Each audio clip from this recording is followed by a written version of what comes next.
Saya hanya membawa payung saat keluar. Tidak menyangka saya membawa pulang gadis tercantik di sekolah. Awalnya saya kira dia hanya ingin berlindung dari hujan.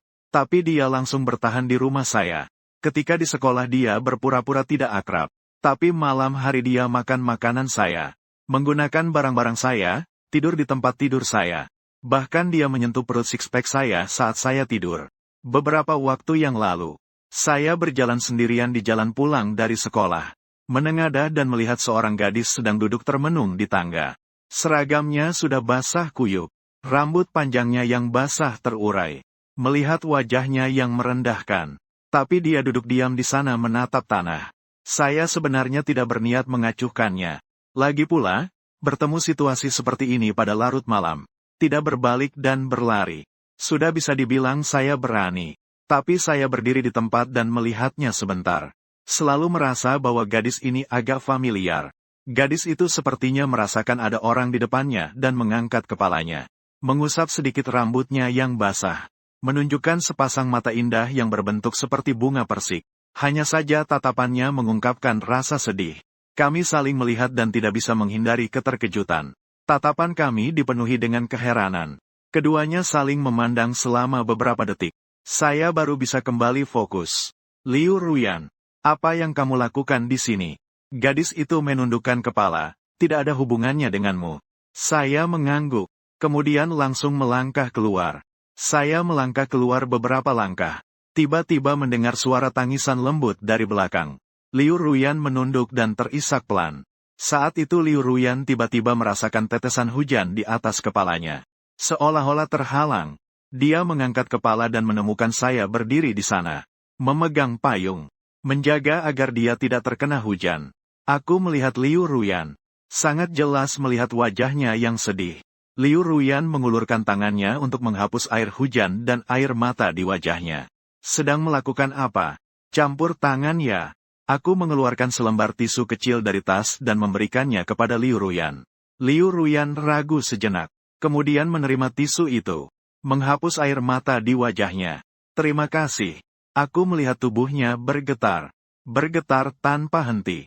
Badanku kering. Semua sangat dingin. Belum lagi tubuh Liu Ruyan yang basah kuyup. Rumahku ada di samping. Mari hangatkan diri sebentar.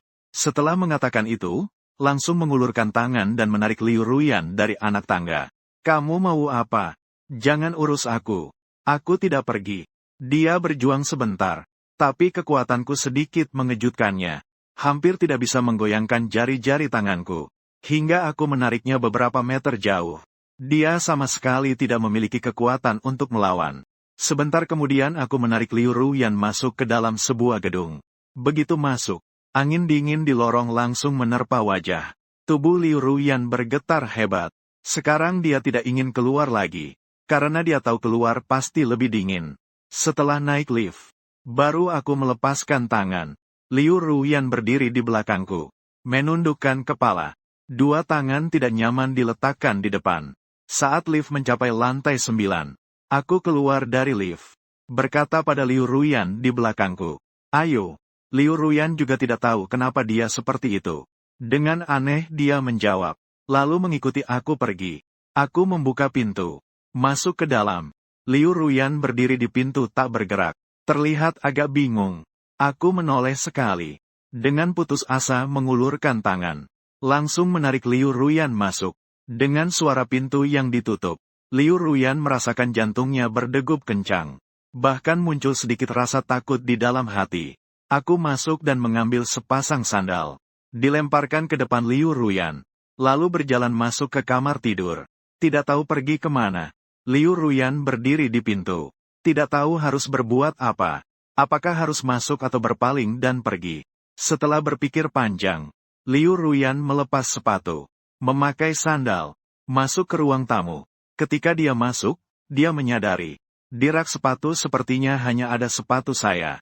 Setelah masuk, dia juga menyadari ini adalah rumah yang dihuni oleh satu orang. Yang berarti di rumah saya hanya ada saya seorang. Kemudian barang-barang di ruang tamu. Yang pertama kali menarik perhatiannya adalah banyaknya peralatan fitness. Dumbbell dan barbel. Treadmill. Sepeda statis segala jenis ada. Sekarang dia akhirnya tahu kenapa saya begitu kuat. Dia melihat saya berpakaian sangat terlihat langsing. Begitu mengenakan seragam sekolah sama sekali tidak terlihat apa-apa. Jadi tidak menyangka saya akan sekuat itu. Tingkat kerapian di ruang tamu juga melebihi imajinasinya. Jelas sekali barang-barangnya banyak. Tetapi semuanya teratur. Ditempatkan dengan rapi. Liu Ruyan basah semua. Jadi dia juga tidak berani duduk di sana. Hanya berani berdiri di tempat. Beberapa saat kemudian saya keluar. Saya membawa satu set pakaian dan satu handuk. Juga sebuah pengering rambut. Nanti keringkan dulu. Keringkan rambut juga ya. Kemudian ganti pakaiannya. Saya tidak punya yang baru. Tapi ini hanya saya pakai sekali. Silakan coba pakai ya. Bisa ke kamar tidur untuk ganti. Saya menyerahkan barang-barang itu kepadanya. Kemudian saya langsung pergi ke dapur. Liu Ruyan memegang barang-barang itu. Semakin bingung. Dia jelas-jelas menolak di dalam hatinya. Berkata pada dirinya sendiri untuk melepaskan semua ini. Lalu segera pergi. Tapi kata-kataku seperti perintah yang tak terhindarkan. Setelah mendengar, dia secara naluri ingin mematuhi. Setelah ragu sejenak, dia memutuskan untuk mendengarkan kata-kataku. Bagaimanapun juga, dia benar-benar sangat dingin. Pakaian yang basah sudah menempel di tubuhnya. Terlalu dingin untuk ditahan. Dia melihat aku masih di dapur. Jadi dia mengambil handuk dan pakaian. Pergi ke satu-satunya kamar tidur di dalam. Dia tidak berani menyalakan lampu. Juga tidak tahu di mana saklarnya. Jadi dia menutup pintu. Dengan gelap mulai mengganti pakaian. Aku memberinya atasan putih dari beludru. Dan ada juga celana pasangan. Secara keseluruhan adalah satu set baju rumah. Liu Ruyan pertama kali mengenakan pakaian orang lain. Bahkan bisa mencium sedikit aroma di pakaiannya. Wajahnya segera memerah, sulit untuk disembunyikan. Di dalam hatinya terus bertanya pada diri sendiri apa yang sebenarnya dia lakukan. Ternyata benar-benar mengikuti teman sekelasnya ke rumahnya. Berganti pakaian dengannya. Dia benar-benar terlalu tidak waspada. Apa yang akan terjadi selanjutnya? Apa masih harus tidur di sini? Masih hangat. Akan segera pergi. Krek. Liu Ruyan membuka pintu dan keluar. Tepat saat melihat saya keluar dari dapur. Membawa semangkuk makanan yang mengepul. Diletakkan di atas meja kecil. Liu Ruyan baru melihat itu adalah semangkuk mie. Saya tidak menjelaskan apapun. Hanya melihatnya dan berkata dengan tenang. Saya bahkan belum menunggu Liu Ruyan untuk mengatakan apa-apa. Aku datang membawa segelas air panas. Diletakkan di atas meja kecil. Masih diletakkan di atasnya 2 papan obat. Setelah melakukan semua ini, aku pergi ke sisi. Liu Ruyan duduk di depan meja kecil itu. Melihat mie di atas meja. Air panas dan obat. Perasaannya agak rumit. Pasti dia awalnya menolak. Dia dan aku tidak begitu akrab. Meskipun sekelas. Itu juga yang tidak pernah berbicara selama bertahun-tahun. Sedangkan sekarang aku berada di rumahnya mengenakan pakaianku. Juga harus tenang makan makanan yang aku buat. Bagaimana mungkin? Tapi tubuhnya sepertinya ingin dia menerima. Bagaimanapun, rasa lapar sudah menguasai otak. Sekarang terus-menerus mengirim sinyal ke tubuhnya. Biarkan dia cepat makan. Dia menatap ke samping. Melihat aku duduk di meja lain. Menggenggam pensil. Seperti sedang mengerjakan tugas. Sepertinya merasakan tatapan Liu Ruyan. Aku berhenti menulis dan berkata lembut. Kau bukan orang yang pemalu seperti itu, kan? Makanlah. Setelah makan, aku pinjamkan payungmu. Kau sudah bilang padaku seperti ini. Liu Ruyan juga tidak punya alasan untuk menolak. Dia dengan hati-hati mengambil sumpit. Menggigit sedikit dan memasukkan ke mulut. Perasaan hangat langsung menyebar ke seluruh tubuh. Dia juga tidak lagi ragu-ragu. Mulai makan dengan lahap. 10 menit kemudian, Liu Ruyan telah makan habis. Kemudian dia meminum air panas. Tidak minum obat. Kemudian dia berdiri dan berjalan ke sampingku. Berbisik, terima kasih itu. Aku mengangkat kepala dan melihat sekilas. Menemukan Liu Ruyan memegang selembar uang 100 yuan. Maksudmu apa memberiku uang? Aku tidak ingin berutang padamu. Aku melihat mata Liu Ruyan. Melihat tatapan seriusnya. Tidak seperti bercanda.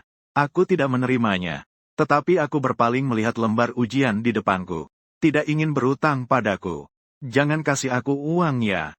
Bukankah kamu belajar dengan baik? Aku tidak tahu soal besar ini. Ajari aku dan aku tidak berutang. Aku mengetuk soal besar di lembar ujian dengan pensil. Liu Ruyan menunduk melihat dengan cepat. Secara tidak sadar terlepas. Sesimple ini apa yang tidak bisa?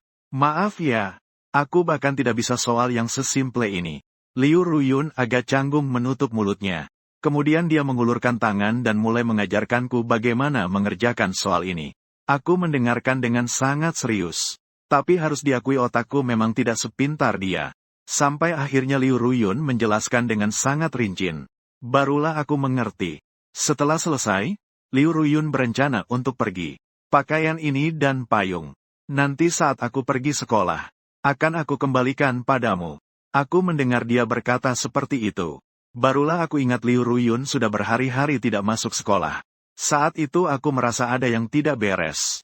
Dan mengernyitkan dahi. Lalu bertanya, kamu sekarang pergi? Ada tempat pergi? Aku sekarang hanya ingin bertanya begini. Dia selalu merasa Liu Ruyan kali ini pergi. Mungkin masih akan tinggal di luar. Memang ketika aku bertanya seperti ini, Liu Ruyan sejenak terdiam. Menunduk, tidak berkata-kata. Kalau tidak ada tempat pergi, berarti kamu tidak bisa pergi. Apakah kamu membawa ponsel? Kalau tidak, aku akan mengeluarkan ponselku dan bertanya nomor telepon orang tuamu. Aku akan menelepon mereka. Minta mereka menjemputmu. Aku tidak mendengar suara Liu Ruyan. Lalu aku mengangkat kepala untuk melihat. Ternyata melihat Liu Ruyan berdiri di sana. Air mata berkilau seperti kristal di matanya. Aku diam-diam meletakkan ponsel. Menyadari ada yang tidak beres. Jangan-jangan ada sesuatu yang terjadi di rumah. Gadis ini menangis di rumah tengah malam. Ini tidak baik untuknya. Dia memikirkan banyak kata-kata penghiburan. Tapi karena aku memang tidak pandai berbicara, akhirnya yang keluar adalah situasi itu. Liu Ruyan menangis lama sebelum perlahan berbicara. Menjelaskan situasinya kepadaku. Orang tuanya meninggal dalam kecelakaan mobil lebih dari seminggu yang lalu. Sekarang dia tidak berbeda dengan seorang yatim piatu. Tidak ada sanak saudara yang ingin mengurusnya. Kakek neneknya juga sudah tidak ada. Aku hampir mendengus mendengarkan semuanya. Sekarang dia akhirnya mengerti. Mengapa Liu Ruyan duduk di sana menangis sendirian. Jelas sudah beberapa hari tidak sekolah. Masih mengenakan seragam sekolah. Begitu menyedihkan bahwa dia harus menanggung semuanya sendirian. Juga sangat sulit baginya. Jadi kamu tidak punya rumah untuk kembali. Mendengar pertanyaan saya ini. Liu Ruyan tampak seperti mendengar sesuatu yang sangat menyedihkan. Raut wajahnya semakin berisi kesedihan. Meskipun saya tidak pandai berkata-kata, tapi melihat ekspresi Liu Ruyan, saya juga tahu mungkin saya telah bertanya salah. Saat itu suasana sangat tenang. Hanya bisa mendengar suara isakan lembut Liu Ruyan. Saya mengalihkan pandangan. Duduk di situ seperti duduk di atas jarum. Tidak tahu harus berbuat apa. Liu Ruyan adalah ketua kelas mereka. Tidak hanya pandai, juga sangat akrab dengan teman-temannya. Karakter ceria dan penuh energi. Sangat optimis. Tak diragukan lagi, dia adalah tokoh kunci di kelas. Dan sekarang orang seperti ini ternyata menangis di rumahnya seperti orang yang sangat berduka. Setelah dia pergi ke sekolah, dan menceritakan hal ini kepada teman-teman lainnya, maka dia tidak hanya menjadi bahan tertawaan di kelas, tetapi juga menjadi musuh di kelas. Sekarang saya hanya ingin memahami satu hal, yaitu tidak peduli apapun, tidak boleh membiarkan Liu Ruyan pergi. Setelah mengetahui keadaannya, bagaimana mungkin saya masih tega membiarkannya pergi? Apalagi di luar masih turun hujan deras. Memikirkan ini, saya berjalan mendekat, mengambil tas yang ada di tangan Liu Ruyan. Kamu tunggu di sini saja. Nanti jika kamu punya tempat untuk pergi, baru kamu pergi. Liu Ruyan mendengar saya berkata seperti itu. Dengan tergesa-gesa mengatakan, tidak. Saya akan segera pergi. Belum sempat dia selesai bicara. Saya tiba-tiba mengangkat kepala dan melihatnya. Memberinya perasaan yang tidak bisa dibantah. Jadi secara naluri saya langsung menutup mulut. Saya menatap Liu Ruyan dan berkata, kamu tinggal di sini. Atau saya akan melaporkan. Biarkan polisi menjagamu. Silakan pilih. Liu Ruyan terisak beberapa kali. Mengedip beberapa kali. Dengan mata yang berisi air mata. Tatapan penuh keluhan melihat saya. Dengan suara pelan bertanya. Kamu juga seperti ini saat bicara dengan Tong Tong? Saya membuka mulut, terpesona melihat Liu Ruyan. Saya diam-diam menundukkan kepala. Saat itu seperti anjing kecil yang kehilangan. Sepenuhnya kehilangan semangat yang tadi. Aku mengangkat kepala. Menemukan Liu Ruyan ternyata menutup mulutnya dan mulai tertawa. Sudut matanya melengkung. Meskipun di atasnya masih tergantung air mata. Aku canggung menggerakkan lidahku. Berkata, tinggal di sini saja. Anggaplah aku memohon padamu, boleh? Setelah aku selesai berbicara, aku berusaha memperlihatkan ekspresi yang ramah. Tetapi hasilnya terasa tidak tepat. Hampir membuat wajahku kram. Melihat adegan ini, Liu Ruyan sekali lagi tertawa.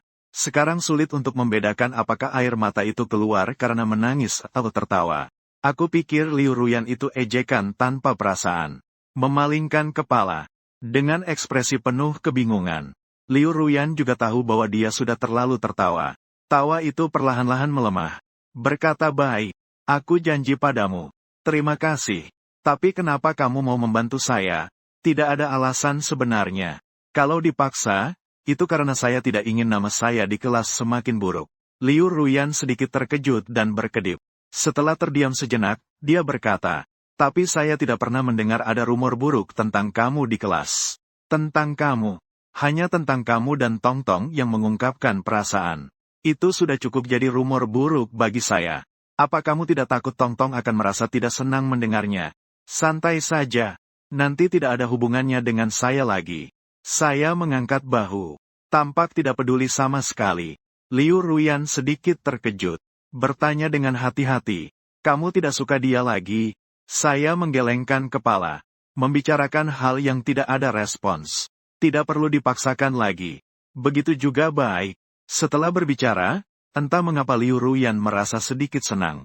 Setelah memutuskan untuk tinggal, Liu Ruyan duduk di sofa. Tidak tahu harus berbuat apa. Melihat ke kiri dan ke kanan. Memandang dengan lama. Dia tidak menyangka bahwa dia benar-benar setuju untuk tinggal. Di rumah teman sekelasnya. Dia melihat ke arahku. Melihat aku masih belajar. Di dalam hati juga merasa sedikit mengagumi disiplin diriku. Tidak lama kemudian, aku mulai meraih rambutku. Mengeluarkan suara yang tidak sabar. Sepertinya terjebak oleh sebuah soal. Liu Ruyan berdiri dan perlahan mendekat. Berdiri di sebelahku.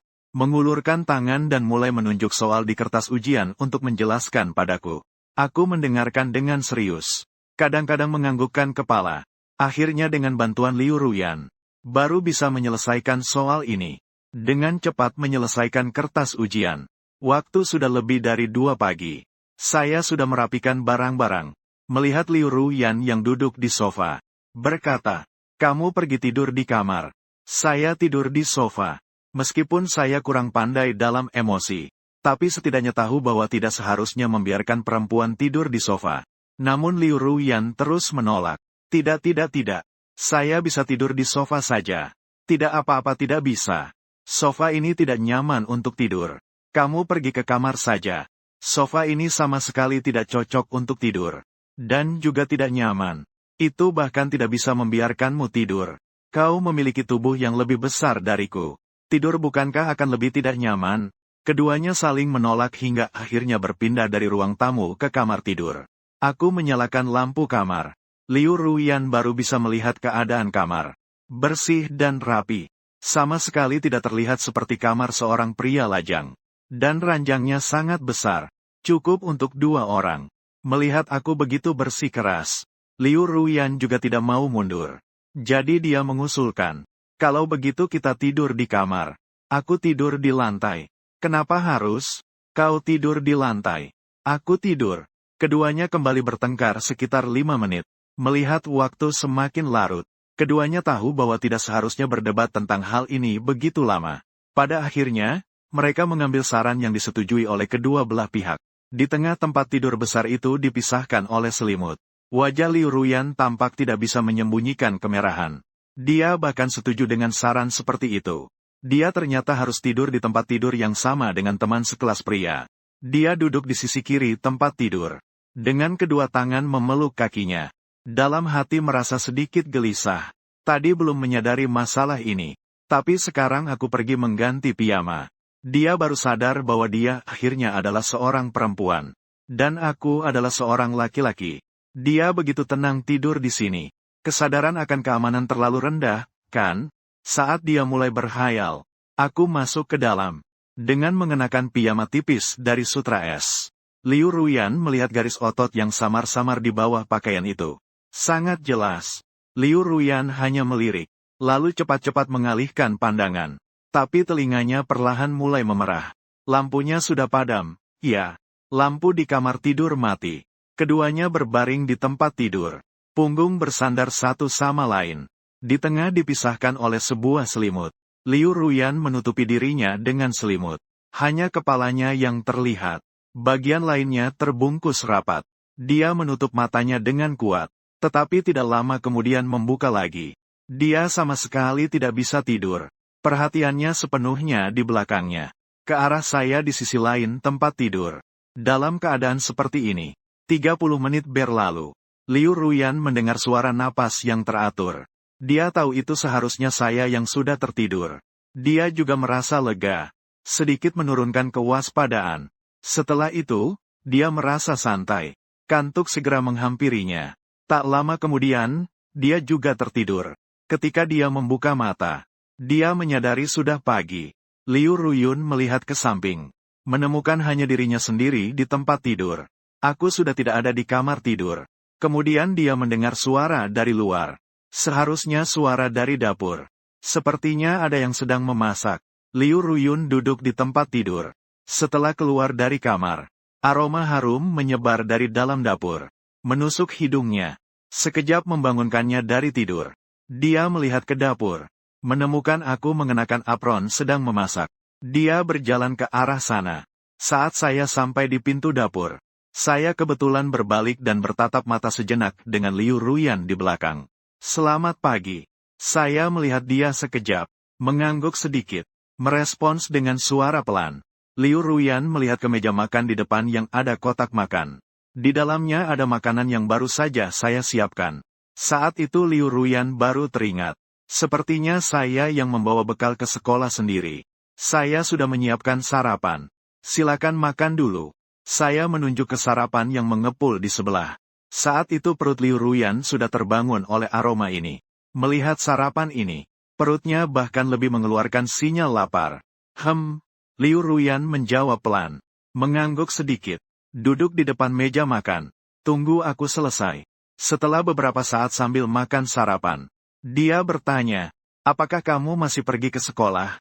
Liu Ruyan memikirkan ini. Sekarang dia memang harus kembali ke sekolah. Tidak mungkin setelah ini tidak ada yang mengawasi. Lalu mengabaikan semuanya. Liu Ruyan melihat seragamnya yang dijemur. Hari ini aku harus pergi beli pakaian. Mungkin aku baru bisa pergi ke sekolah besok. Mendengar itu, aku mengangguk. Kemudian aku mengambil kunci dari saku. Langsung melemparkannya di depan Liu Ruyan. Kunci rumah? Beli selesai langsung pulang. Kalau tidak, aku tidak bisa masuk rumah. Liu Ruyan melihat kunci di depannya. Tahu aku khawatir dia tidak punya tempat untuk pergi. Dan diam-diam pergi. Mengerti. Sekarang pergi ke sekolah adalah hal yang utama. Tidak mungkin langsung putus sekolah untuk bekerja. Jadi sekarang selain berjanji padaku untuk tinggal sementara di sini, benar-benar tidak ada cara lain. Setelah sarapan, aku merapikan barang-barang, dan segera pergi. Liu Ruyan tidak bisa tidak mengeluh di dalam hati. Apakah aku begitu mempercayai diriku sendiri, membiarkan diriku tinggal sendirian di rumahnya? Liu Ruyan berniat membantu Zhou Heng merapikan rumah. Bagaimanapun juga aku tinggal sementara di sini. Harus melakukan sesuatu. Setelah merapikan, baru keluar untuk membeli pakaian. Sekalian mandi. Merapikan diri dengan baik. Dia pergi ke ruang tamu. Mulai merapikan area kebugaran. Melihat dumbbell di depan. Tiba-tiba merasa sedikit pusing. Jadi dia menggulung lengan bajunya. Menggenggam stang dumbbell dengan kedua tangan. Mengambil napas dalam-dalam. Memindahkan dumbbell ke samping. Wajahnya sudah merah. Liu Ruyan telah merapikan selama 20 menit. Saat sedang mengelap lemari, tiba-tiba melihat sebuah kotak kardus di sudut dekat lemari. Di dalam kotak kardus itu ada banyak kertas yang mirip dengan surat. Dia berjongkok dan mengeluarkan satu. Melihat sekilas isi di atasnya, muncul cahaya keterkejutan di matanya. Semua ini adalah surat cinta dan hadiah yang saya tulis sebelumnya untuk Tongwan. Dan beli. Saat itu juga, di sisi lain, aku tiba di depan pintu kelas sekolah. Kedengarannya ada yang sedang berbicara. Sudah berapa lama ketua kelas tidak datang ke sekolah? Tidak ada masalah kan? Tidak tahu Saya juga tidak bisa menghubungi Ranran. Saya juga khawatir dia masih tidak tahu rumahnya di mana. Kalau begitu, kita tanya guru saja ya. Tanya guru apakah ada nomor rumahnya. Dan salah satu suara orang itu sudah sangat dikenal olehnya. Justru pada malam yang sama, saat saya akan masuk ke kelas, dia kebetulan keluar dengan seorang gadis. 3 orang bertemu di pintu. Gadis lain melihat saya setelah itu. Secara tidak sadar melirik. Tongwan Ning. Mata yang berbinar penuh semangat. Dan Tongwan Ning setelah melihat saya, dengan cepat memperlihatkan sedikit ketidaksabaran di wajahnya. Di dalam hatinya dia juga berpikir, saya akan mengaku cinta padanya. Kemanapun saya pergi, dia akan mengikuti saya. Tidak bisa lepas. Melihat aku membuka mulut untuk berbicara, Tongwan Ning lebih dulu berbicara. Zhou Heng, aku sudah bilang, bisakah kamu tidak mengganggu? Mendengar kata-kata itu, aku pun berkata apakah bisa ke samping. Kata-kata Tongwan Ning langsung dibalas. Mulut sedikit terbuka. Dia tidak langsung bereaksi. Perempuan di sampingnya langsung merespons. Menjauh sedikit. Aku langsung berjalan ke sana. Meninggalkan Tongwan Ning berdiri di tempat. Perempuan itu menjulurkan kepalanya. Tong Tong, apakah kamu baik-baik saja? Ada apa denganku? Sungguh, dia tidak menggangguku. Begitu baik. Detak jantungnya sedikit cepat. Sementara itu kepalanya penuh tanda tanya. Tidak mengerti apa yang terjadi padaku. Sepertinya tidak seperti biasanya. Aku berjalan ke tempat dudukku. Temanku memutar kertas permen dengan pensil. Tampak sangat membosankan. Setelah aku turun, dia melemparkan permen karet kepadaku. Malam ini akan ada permainan. Mau ikut tidak? Tidak bisa koneksi. Ujian bulanan akan segera tiba. Kali ini peringkatku setidaknya harus naik 50 posisi. Aku menghela napas, lalu mengeluarkan buku latihanku dari tas. Bersiap untuk mengerjakan soal. Di dalam permainan malam ini ada satu perlengkapan yang kau inginkan. Apa kau yakin tidak mau datang? Aku berhenti menulis. Belok melihat Tang Zi. Tang Zi, aku rasa nilai aku jelek begini. Kamu juga punya tanggung jawab tertentu. Tang Zi mengangkat bahu. Tapi aku juga bermain denganmu. Tapi kamu peringkat 20 besar di seluruh angkatan. Aku peringkat 200-an. Baiklah, baiklah. Nanti malam aku bantu kamu beli perlengkapan. Tunggu sampai kamu online, aku akan terima kasih lagi. Saat itu, seorang cowok datang menghampiri. Pelan-pelan menepuk bahuku. Tolong kasih ini ke Tang Zi. Terima kasih. Cowok itu memberikan aku selembar surat cinta. Lalu terburu-buru pergi. Aku berbalik memberikan surat cinta itu ke Tang Zi. Ini dari Kong Yue untukmu. Tang Zi mengambilnya dan tidak melihat sama sekali. Sementara dibuang ke samping. Seolah-olah tidak menganggapnya serius. Kamu tidak mau lihat? Saya tidak tertarik untuk berpacaran. Tang Zi menggelengkan kepala. Saya sangat iri padamu yang sama sekali tidak tertarik pada hal ini. Rasanya tidak seasyik bermain game. Saat itu saya berpikir, seandainya saya juga memiliki pemikiran yang sama dengan Tang Zi, saya pasti tidak akan merasa kecewa karena banyak penolakan. Segera kelas akan dimulai. Saya mendengarkan dengan serius. Saya melirik, melihat kursi yang menjadi milik Liu Ruyan. Tempat itu sudah kosong cukup lama. Sementara pemilik kursi saat ini masih di rumah. Dia seharusnya akan datang ke sekolah besok. Apa saya harus bicara baik padanya malam ini, agar dia tidak akan membuat saya menangis besok? Menceritakan tentang dirinya. Saat itu saya tiba-tiba merasa ada sepasang mata dingin menatap saya. Saya mengalihkan pandangan. Ternyata itu adalah Tong Wanning. Ketika dia melihat tempat duduk Liu Ruyan sebelumnya, dia juga sedang menatap saya. Setelah kami saling bertatapan, dia baru berbalik. Setelah pelajaran selesai, saya bersiap untuk pergi ke toilet. Di belakang saya, ada seseorang yang langsung mengikuti. Bro, apakah kamu sudah memberi kertas permen itu? Dia bilang tidak tertarik. Lebih seru bermain game. Kong Yue langsung terdiam. Bimbang di tempat. Setelah sadar. Lalu, tidak ada yang lain. Kamu tidak bilang itu saya yang memberikannya. Dia bilang sudah, setelah itu dia berpaling ke samping. Saya melihat Kong Yue dengan ekspresi pahit. Saudara, dia suka apa? Kamu tahu tidak?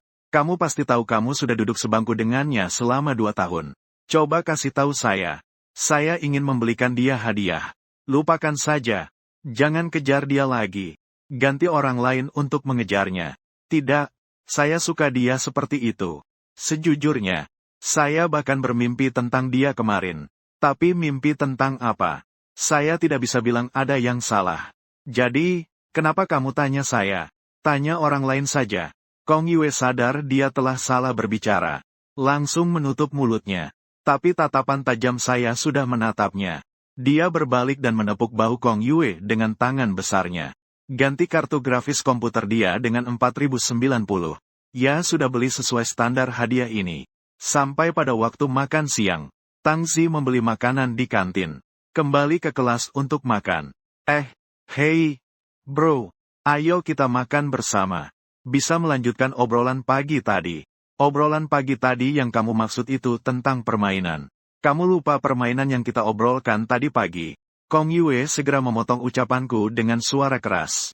Samudera matanya melirik ke arah kertas permen di samping. Menemukan bahwa dia sama sekali tidak menghiraukan. Kertas permen memunculkan kepalanya dan melihat kotak makananku. Muka yang berseri-seri. Dengan sumpit menunjuk. Aku ingin makan telur dadar berisi gula itu. Aku tahu setelah melihatnya, kamu pasti akan menggigit. Seharusnya lebih awal menyembunyikannya di bawah makanan. Dengan berat hati aku menggunakan sumpit untuk menjepitkannya ke arah kertas permen. Kertas gula yang dimakan membuatnya mengangguk puas. Aku melihat burung merak yang terlihat bodoh. Kamu bisa terus ngobrol tentang game. Kalian main game apa saja? Aku dan Tang Zi saling tatap. Kami main apa saja? Pertandingan minggu lalu. Kamu lihat tidak? Aku sudah tahu tim mereka akan kalah. 2 pertandingan itu sungguh menyakitkan. Jujur saja, permainan mereka di hutan sangat buruk. GANK di beberapa momen sudah terlihat. Tidak sama sekali mengingat skill ulti. AA yang digunakan seperti Ed. Output mereka juga sangat rendah. Langkah terakhir yang tidak bisa aku pahami. Kong Yue melihat dirinya tidak bisa ikut campur sama sekali. Dan juga sama sekali tidak bisa mendengar apa yang mereka berdua bicarakan. Jadi dia segera menghentikan. Kong Yue bertanya pelan. Kalian main tidak permainan kartu itu? Tang mengangguk. Kemudian dia melihatku lagi. Baru-baru ini, ada deck OTK baru di ladder. Apakah kamu melihatnya? Melihatnya. Jujur saja, setelah melihatnya agak terkejut. Tidak menyangka masih ada combo itu. Tim lawan terlalu cepat menyerang. Setelah aku berkata, melihat Kong Yue menjadi lesu lagi. Kalau kamu main apa permainan kartu? Dadu untuk bermain itu disebut permainan kartu. Kong Yue menundukkan kepala. Fokus makan. Tidak lagi ikut bicara. Kesalahan terbesarnya adalah mengikuti selera. Untuk membicarakan tentang permainan apa. Awalnya berpikir permainan yang dimainkan gadis kecil bisa apa lagi. Dalam pikirannya, masih terjebak di tahap bermain permainan ganti baju. Tidak menyangka datang ke sini hanya untuk memalukan diri sendiri. Datang. Sepertinya dia harus kembali dan berlatih permainan dengan baik. Tong tong tong tong. Di sisi lain, Tong Wanning menemukan dia sedang makan bersama Tang Zi dan Kong Yue. Ngobrol tentang apa? Dulu jika saya melihat ke arah dia, dia juga pasti melihat ke arah saya. Mata pasti akan bertemu. Tapi sekarang dia sudah menatap ke sana selama belasan detik. Saya sama sekali tidak melihat ke arahnya. Ada yang tidak beres. Sangat tidak beres. Di kelas belajar sore, saya mengerjakan soal. Sesekali menggaruk kepala dan mengernyitkan dahi. Dia melihat ke lembar soal di depannya. Penuh sesak. Nyamuk hampir tertidur. Dia belajar dengan cara yang sangat aneh. Tong Wanning melihat saya di sana serius mengerjakan soal. Jadi merasa bingung. Seharusnya selama pelajaran mandiri dia tidur siang. Kenapa hari ini dia mulai belajar? Matahari terbit dari arah yang salah. Dan Kong Yue yang tidak mau menyerah. Sekali lagi membawa kertas ujian ini ke arah kami. Tang Zi, saya tidak bisa mengerjakan soal ini. Ajari saya sedikit ya. Tang Zi mengangkat kepala dan melirik Kong Yue. Tidak akan bertanya kepada guru. Tanya saya untuk apa? Kamu belajar dengan baik. Bukankah guru bilang untuk sering belajar dari siswa yang baik? Saya mengangkat kepala dan melirik, lalu mengambil kertas ujian itu. Saya bisa mengerjakan soal ini. Saya akan memberitahu kamu cara melakukannya. Saya baru saja belajar itu kemarin. Belum sempat saya ajarkan dia. Kong Yue langsung mengambil kertas ujian itu. Jangan mengacau. Kamu tahu apa arti niat lain di balik minuman? Awalnya aku ingin memverifikasi hasil belajarku. Aku langsung merasa semangatku dipadamkan oleh Kong Yue. Aku hanya tahu jika kamu masih kenyang dan tidak ada urusan. Datang ke sini. Aku akan tendang kamu keluar. Percaya atau tidak? Kong Yue baru ingin berkata sesuatu. Tiba-tiba melihat Tang yang menunjuk ke arahnya. Dengan tatapan mata dingin. Garis tenggoroknya bergerak. Segera pergi dari sini. Meskipun dia bilang suka dengan Tang Zi seperti itu. Tetapi dia merasa sedikit takut untuk benar-benar menghadapinya. Setelah Kong Yue pergi, Tang Zi berkata pelan di telingaku. Hong Wanning sepertinya sering mencuri pandang padamu hari ini. Apakah kamu hari ini tidak mengungkapkan perasaanmu? Dia tidak adaptasi. Tidak tahu. Biarkan dia saja. Tidak ada hubungannya dengan saya. Setelah pulang sekolah, saat ini orang-orang di dalam kelas sudah sangat sedikit. Sebagian besar sudah pergi. Sedangkan saya masih merapikan barang-barang. Dia biasanya keluar paling cepat setelah pelajaran selesai. Namun hari ini belajar dengan serius. Mengeluarkan barang-barang yang berantakan. Merapikan sangat menyusahkan. Akhirnya berhasil dirapikan. Saya berdiri dan bersiap untuk meninggalkan kelas. Dan saat itu Tong Waneng juga berdiri. Menuju keluar kelas. Jika tidak ada kejadian tak terduga. Keduanya akan bertemu di pintu kelas. HMPH, bunuh Zhou Heng. Jangan bilang saya tidak memberi kamu kesempatan. Tong Wanning mengamati kecepatan gerakku. Melihat dirinya sendiri sedikit lambat. Dia bahkan sengaja mempercepat beberapa langkah. Akhirnya sampai satu langkah lebih dulu di depan pintu kelas. Dia tahu ini adalah kesempatanku terakhir hari ini. Dia pasti akan muncul di depan saya. Lalu mengungkapkan perasaan. Seperti sebelumnya. Dan untuk menghukumnya, begitu terlambat hari ini, Tong Wanning memutuskan untuk menolak dengan keras. Dia lebih kejam dari biasanya. Tapi aku menunduk melihat ponsel. Bahkan tidak memperhatikan Tong Wanning sudah berdiri di pintu kelas. Begitu aku berjalan melewatinya, tidak sekalipun mengangkat kepala. Dan benar-benar melewatkan Tong Wanning. Tong Wanning, seluruh tubuhnya seperti membatu. Tatapan penuh ketidakpercayaan. Diam-diam membuka mulutnya. Dia tidak percaya. Saya bahkan tidak melihat bahwa itu disengaja. Atau tidak sengaja. Tong Wanning berdiri di pintu melihat saya sudah menjauh. Tanpa menoleh. Perasaan langsung jatuh ke titik terendah. Saya dengan baik hati memberi dia kesempatan. Dia benar-benar tidak memanfaatkannya. Ini membuat saya terlihat bodoh. Beri jalan. Saat itu Tong Wanning mendengar suara dari belakang. Dia secara refleks menghindar. Menoleh melihat. Ternyata orang di belakangnya adalah Tang Zi. Tang Zi sebagai teman sebangku saya. Dia tidak terlalu mengenal orang ini. Dia hanya tahu bahwa Tang Zi itu cukup baik dalam pelajaran. Lalu terkadang bisa melihat dia pulang sekolah bersamaku. Apakah aku bersama Tang Zi? Hati Tong Wanning tidak dapat tidak meragukan. Tapi setelah itu dia merasa tidak masuk akal. Aku langsung pulang setelah sekolah. Juga tidak menunggu Tang Zi. Kedua orang tampak tidak terlalu akrab. Dan mereka berdua sudah lebih dari 2 tahun menjadi teman sekelas. Kalau memang bisa bersama, seharusnya sudah bersama dari dulu. Kenapa harus menghabiskan begitu lama untuk mengejarku? Tong Tong, kamu sedang apa? Ayo pergi. Tian Ran keluar dari ruang kelas. Menemukan Tong Wanning masih berdiri di sana. Tidak tahu berpikir apa. Seperti sedang tidur jalan. Sementara Tong Wanning melihat ke arah Tian Ran. Apakah kamu tidak merasa dia agak aneh hari ini? Aku merasa kamu yang agak aneh hari ini. Saat ini aku sudah. Saya kembali ke rumah. Berdiri di depan pintu rumah dan mengetuk pintu. Tidak lama kemudian, dia mendengar suara langkah kaki dari dalam. Seketika merasa lega. Pintu rumah dibuka. Saya melihat yang membuka pintu adalah Liu Ruyan. Saat itu dia dan yang saya lihat pagi ini agak berbeda. Sepertinya lebih bersinar dan anggun. Kulit putih halus. Memakai baju baru. Rambutnya lebih lembut. Dikuncir. Saat dia melihat saya pulang. Seolah-olah matanya berkilau. Kamu sudah kembali. Ya, untung kamu tidak pergi. Kalau tidak, saya harus membayar 200 untuk membuka kunci. Mendengar kata-kataku, Liu Ruyan menundukkan kepala. Saya sudah berjanji padamu. Bagaimana mungkin bisa pergi? Saya sudah masuk ke dalam rumah. Detik berikutnya, dia menemukan Liu Ruyan sedang merapikan rumah. Lebih rapi dibandingkan saat saya pergi pagi tadi. Sendiri pergi ke sekolah.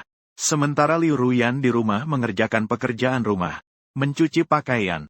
Seperti seorang ibu rumah tangga. Omong-omong, apa kamu benar-benar tidak membawa ponsel? Saya khawatir nanti kalau ada yang perlu menghubungi kamu. Liu Ruyan merasa agak canggung dan memalingkan wajahnya sambil bertanya. Beberapa hari yang lalu saya membuang ponsel ke sungai. Saya dengan putus asa memasukkan kembali ponsel itu. Orang di depan saya tidak seperti diri saya sendiri. Dalam ingatan, ketua kelas yang pandai merawat orang lain. Terlihat ceria dan aktif. Justru seperti saya yang keluar untuk jalan-jalan. Menemukan anak yang tersesat dan sedang menangis. Anak itu keluar dari kamar setelah beberapa saat. Masih memegang sebuah ponsel. Kamu pakai yang ini dulu. Ponsel lamaku yang dulu masih bisa dipakai. Nanti aku masukkan kartu kedua. Dengan begini aku bisa menghubungimu. Liu Ruyan menerima ponsel. Ekspresi terkejut muncul di wajahnya. Tatapan ke arahku juga penuh dengan ketidakpercayaan. Meskipun ini ponsel lama, tapi dia memberikannya untuk dirinya sendiri. Kenapa kamu bersikap seperti ini padaku? Apakah karena Tong-Tong? Dalam hatinya, ini adalah jawaban yang sangat mungkin. Aku duduk di kursi, melihat Liu Ruyan dengan bingung. Bagaimana aku bersikap padamu? Kenapa kamu begitu baik padaku? Suara Liu Ruyan semakin kecil. Dulunya dia akan bertanya dengan nada bercanda di kelas. Terlihat sangat alami. Tapi sekarang sangat tidak alami. Saya sedikit terkejut. Kemudian menggelengkan kepala. Saya tidak merasa ini baik untukmu. Saya rasa ini semua seharusnya dilakukan. Seolah-olah kamu membantuku merapikan rumah. Ini bukan berarti kamu baik padaku. Tapi kamu merasa itu harus dilakukan. Dan tidak peduli apapun yang saya lakukan. Pastinya tidak ada hubungannya dengan Tong Waneng. Setelah itu, saya mulai mengerjakan soal dengan tenang di sebelah meja. Sementara Liu Ruyan sedang memainkan ponselnya di sofa. Dia membuka album foto. Menemukan ada foto-foto di dalamnya. Dia secara naluriah ingin keluar. Bagaimanapun ini adalah privasi saya. Tapi pada pandangan pertama, dia hanya melihat beberapa tangkapan layar. Bahkan tidak ada satupun foto orang. Rasa ingin tahunya membawanya untuk mengklik tangkapan layar itu. Mengetahui itu adalah beberapa catatan obrolan. Orang yang mengobrol denganku juga dia kenal. Tepatnya Tong Wanning. Melihat konten obrolan di atas, Liu Ruyan sangat terkejut. Tangkapan layar ini hampir merekam aku dan Tong Wan. Bagaimana hubungan Anda berubah? Tunggu sampai semester depan saya dewasa. Akan saya janjikan untuk membicarakannya nanti. Tekanan ujian belakangan ini cukup besar. Saya tidak ingin membahas ini. Mungkin di semester depan. Apakah saya pernah bilang? Mungkin saat kelas 3 SMA. Percaya atau tidak terserah kamu. Liu Ruyan juga menyaksikan sendiri di catatan obrolan. Kata-kataku dari banyak mulai berkurang. Dari penuh harapan menjadi bertahan dengan susah payah. Kembali menjadi semakin mati rasa. Serangkaian perubahan yang akhirnya mengecewakan total. Liu Ruyan mengambil napas dalam-dalam. Tidak heran dia tidak mengerti saya sebelumnya. Mengapa dia bisa bertahan begitu lama? Selama 2 tahun penuh. Ternyata dia juga pernah melihat harapan. Harapan yang diberikan oleh Tong Wanning secara langsung. Dan juga memadamkannya sendiri. Dalam sekejap, dia tiba-tiba merasa menghina perilaku Tong Wanning. Sementara itu merasa simpati pada saya. Liu Ruyan mengangkat kepalanya dan melihat ke arah saya. Begitu dia mengangkat kepala, dia kaget besar. Karena dia melihat saya duduk di sana dengan kaki menyilang. Diam-diam menatapnya. Dia terlalu terpesona tadi. Sama sekali tidak menyadari saya sedang menatapnya. Sekarang dia merasa sangat canggung. Sementara itu juga merasa malu pada dirinya sendiri. Karena rasa ingin tahu mengintip privasi orang lain. Saya berpaling dan melanjutkan mengerjakan soal. Kalau ada apa-apa di dalam ponsel, hapus saja. Tidak ada yang berguna di dalamnya. Liu Ruyan mendengar saya berkata begitu. Tidak bisa tidak terkejut sejenak. Dia masih merasa bahwa catatan percakapan ini cukup penting. Kalau dihapus, agak sayang kan? Namun setelah dipikir-pikir, memang barang-barang ini sudah tidak berguna bagi saya. Menyimpannya juga hanya menjadi sumber kesedihannya. Lebih baik hapus semuanya. Anggap saja tidak ada yang terjadi. Liu Ruyan menurut dan melakukannya. Menghapus semua screenshot itu. Setelah selesai menghapus, Liu Ruyan juga tidak berniat melanjutkan melihat ponselnya. Melainkan ingin belajar sejenak. Lagi pula besok harus kembali ke sekolah. Bolehkah aku meminjam catatanmu? Mendengar itu saya juga tidak ragu. Kepala juga tidak diangkat. Langsung menyerahkan catatannya kepada Liu Ruyan. Liu Ruyan duduk di sampingku. Membuka catatannya. Mulai membacanya. Keduanya duduk di meja belajar dengan tenang. Dan saat itu sudah sekitar pukul 11 malam. Saya kembali menggaruk-garuk kepala. Menemui soal yang tidak saya mengerti. Memang benar-benar tidak bisa memikirkan solusinya. Jika ini adalah permainan baru, tidak sampai setengah jam, pasti dia bisa memahami cara mainnya. Tapi jika mengerjakan soal baru, bisa berpikir selama setengah tahun pun tidak akan menemukan solusi. Liu Ruyan berdiri dan mendekat ke sampingku. Melihat lembar ujian di depannya. Saya tahu bahwa soal seperti ini sangat mudah di mata Liu Ruyan. Sederhana hingga dia tidak mengerti mengapa saya tidak bisa. Akhirnya tidak tahu di mana ya. Aku ajari kamu ya. Kamu lihat karena Y sama dengan Fx hanya mendengar dia bla bla bla bicara banyak. Nanti kamu bilang apa? Apakah itu tentang dunia dua dimensi? Liu Ruyan tertegun sejenak. Lalu dia terkikik ringan. Jangan mengganggu. Aku akan memintamu untuk lebih serius, ya? Aku bersumpah ini serius. Kamu bilang apa? Aku sama sekali tidak mengerti. Akhirnya dengan pembelajaran sabar dari Liu Ruyan, aku belajar bagaimana cara mengerjakan soal ini. Saat menuliskan jawaban yang benar, aku terkulai lemas di kursi. Liu Ruyan melihat aku yang terlihat lelah. Tidak bisa menahan tawa. Aku melirik dia.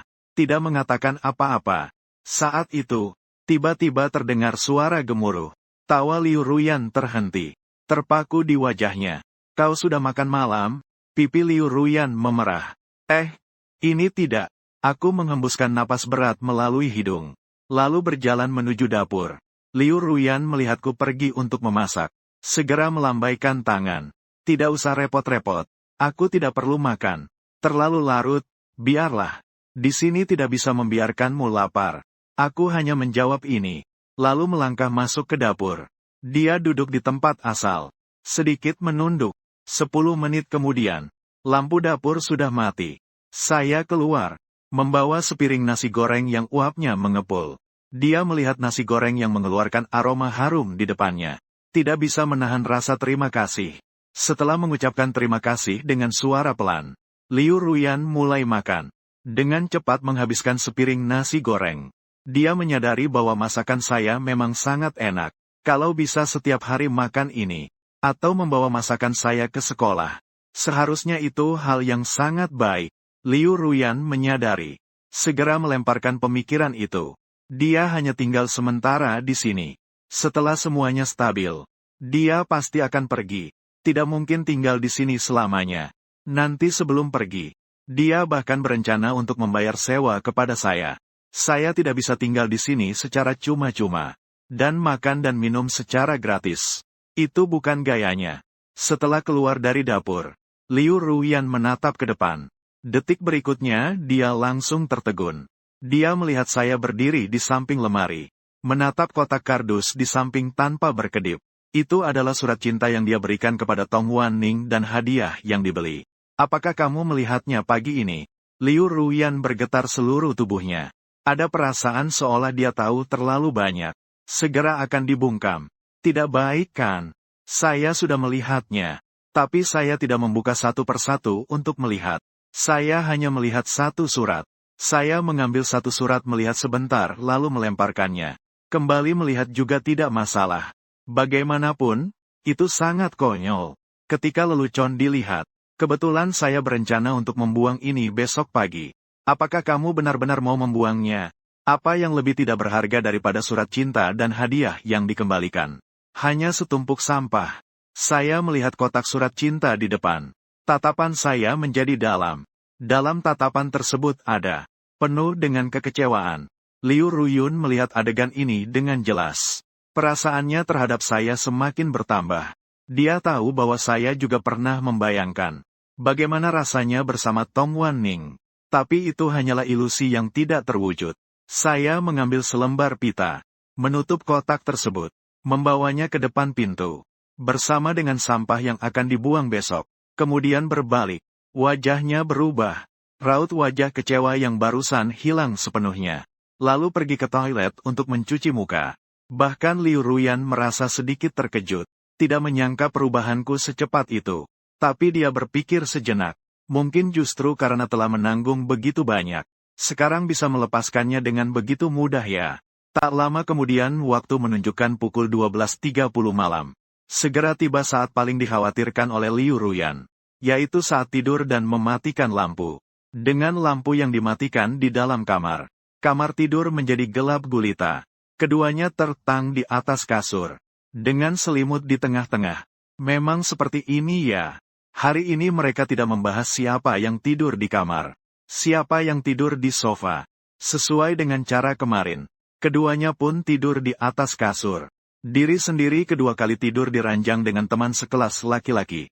Kalau ini diketahui orang lain, kalau teman sekelas tahu, harus bagaimana menjelaskannya? Takutnya, meski punya 10 mulut pun tidak bisa menjelaskan dengan jelas. Saat itu, namun di dalam benak Liu Ruyan muncul suara yang berbeda. Tapi saat ini dia benar-benar masih peduli dengan kesalahpahaman.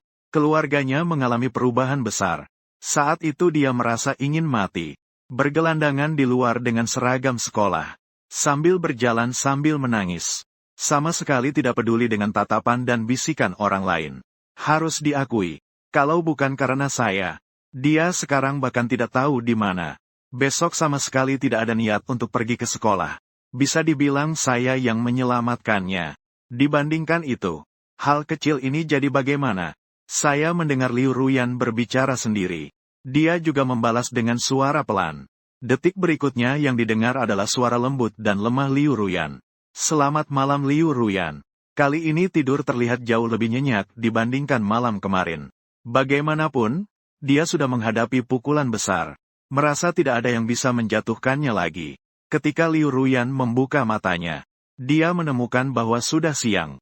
Masih seperti kemarin. Di atas tempat tidur hanya ada dia seorang. Saat itu terdengar suara memasak dari dapur. Liu Ruyan mendengarkan suara tersebut. Berpikir untuk bangun jika ingin bangun. Kemudian bertekad untuk memasak sarapan setiap hari. Dan juga berolahraga. Hal ini sangat dia kagumi. Bahkan mengagumi saya. Ini seharusnya menjadi alasan mengapa orang tuanya tidak khawatir. Untuk membiarkannya hidup sendiri. Tidak ada yang perlu dikhawatirkan. Liu Ruyan duduk dan mengikat rambutnya. Kemudian mulai melipat selimut. Ketika dia keluar dari kamar tidur, saya sudah menyiapkan makan siang. Hanya saja dia melihat hujan hari ini. Kemarin sedikit berbeda. Sepertinya ada 2 kotak makan di meja. Saya mendengar Liu Ruyan keluar dari kamar tidur. Saya pun menengok sejenak. Kemudian melanjutkan mengutak-atik kotak makan. Saya menutup kedua kotak makan dengan tutupnya. Kemudian mendorong salah satu yang lebih kecil ke depan Liu Ruyan. Liu Ruyan melihat kotak makan di depannya. Terkejut dan berkedip-kedip. Ini adalah hal yang saya siapkan dengan mudah untukmu. Bukankah ini bisa menghemat biaya makanan? Jika kamu tidak mau, besok saya tidak akan menyiapkannya. Saya mau. Liu Ruyan segera mengangkat tangan melindungi kotak makannya. Sepertinya seperti takut saya akan merebutnya kembali. Oh ya, ada buah dan yogurt. Liu Ruyan melihat kotak makan di depannya. Buah dan yogurt. Mata perlahan bersinar. Seolah membawa dia kembali ke masa kecil. Saat itu, ibunya juga akan menyiapkan camilan untuknya. Dan sekarang perasaan yang tidak bisa kembali itu, ternyata ditemukan pada seorang teman sekelas laki-laki. Dalam tatapan Liu Ruyan ke arahku, kebahagiaan yang memenuhi. Sangat jelas. Melihat reaksi Liu Ruyan seperti ini, saya semakin yakin dengan pemikiran saya. Saya curiga Liu Ruyan masih memiliki sisi anak-anak di dalam hatinya. Sangat berbeda saat di sekolah. Jadi hari ini khusus menyiapkan ini untuknya. Dari hasil yang didapat, kesimpulannya adalah, Liu Ruyan tidak berbeda dengan anak-anak. Liu Ruyan menjulurkan lidahnya. Lihatlah aku. Aku benar-benar tidak mengerti mengapa Tong Tong tidak setuju denganmu. Jelas setelah bersamamu pasti akan baik-baik saja. Sungguh berharap dia mendengar apa yang kau katakan. Aku hanya menggerutu. Tapi Liu Ruyan menganggapnya serius. Dia menatapku selama beberapa detik. Apakah aku perlu membantumu? Setelah sekolah hari ini, aku akan membantu kalian untuk menjodohkan. Aku rasa kalian mungkin hanya butuh seorang perantara untuk mendamaikan. Tidak perlu. Aku sudah bilang sebelumnya. Aku tidak akan lagi memiliki hubungan apapun dengannya. Kalau kamu sembarangan bicara, sama jahatnya. Kalau begitu anggap saja aku tidak mengatakan apa-apa. Liu Ruyan segera menutup mulutnya. Melihat sikapku yang serius, dia jadi tidak berani membicarakan hal itu lagi. Keduanya mencuci muka dan sarapan. Setelah merapikan barang-barang, mereka berangkat bersama. Siap untuk pergi ke sekolah. Liu Ruyan merasa sedikit tegang. Karena sudah lama tidak pergi ke sekolah. Merasa sedikit tidak nyaman. Setelah pergi ke sekolah, teman-teman pasti akan mengerumuninya dan bertanya. Menanya kenapa dia tidak datang ke sekolah. Apa yang terjadi? Dia benar-benar tidak ingin mengungkapkan hal-hal ini. Setelah keluar, Liu Ruyan merapikan pakaiannya. Melihat ke arahku dan bertanya. Apakah menurutmu aku sekarang berbeda dari 10 hari yang lalu di sekolah? Ada perubahan? Liu Ruyan ingin tetap sama seperti sebelumnya. Tidak ingin teman-teman di kelas merasakan ada sesuatu yang berubah. Kemarin dia mengompres dingin selama cukup lama. Agar matanya yang bengkak setelah menangis tidak bengkak lagi. Kalau tidak, hari ini mungkin masih bengkak. Meskipun begitu, dia masih takut terlihat oleh Tong Wanlin dan yang lainnya. Tanya sana-sini. Akhirnya akan bertanya pada diri sendiri sekarang di mana. Kalau bilang sendiri tinggal sendirian. Kalau mereka datang malam bagaimana? Saya tidak mungkin membawa kejutan untuk saya sendiri. Saya melirik Liu Ruyan. Tidak henti-hentinya mengamati dia. Sebenarnya saya tidak punya banyak kesan tentang kamu saat sekolah. Tidak terlihat ada yang berbeda. Baiklah. Liu Ruyan dengan putus asa berpaling. Menyesal telah bertanya pada saya pertanyaan ini. Namun dia juga tidak berani mengatakan yang salah tentang saya. Lagi pula, kesannya pada saya saat sekolah juga tidak terlalu dalam. Keduanya adalah dua orang yang jarang berinteraksi di kelas. Selama satu semester mungkin hanya bisa menghitung berbicara beberapa kali. Mereka berdua juga menjaga jarak tertentu di jalan. Tidak terlihat seolah mereka pergi ke sekolah bersama. Sampai di depan pintu sekolah, Liu Ruyan mendalami napasnya. Menenangkan hatinya sejenak. Bahkan sudah membayangkan di dalam pikirannya. Bagaimana harus menghadapi teman saat bertemu nanti. Ketua kelas. Saat itu dia mendengar sebuah suara. Berbalik untuk melihat. Menemukan beberapa teman tepat di belakangnya. Sudah lama tidak bertemu. Benar-benar ketua kelas ya. Dia datang ke sekolah. Sangat merindukanmu. Kenapa tiba-tiba tidak datang? Kami semua sangat khawatir. Beberapa orang segera maju. Mengelilingi Liu Ruyan. Bahkan tidak memperhatikan saya di samping.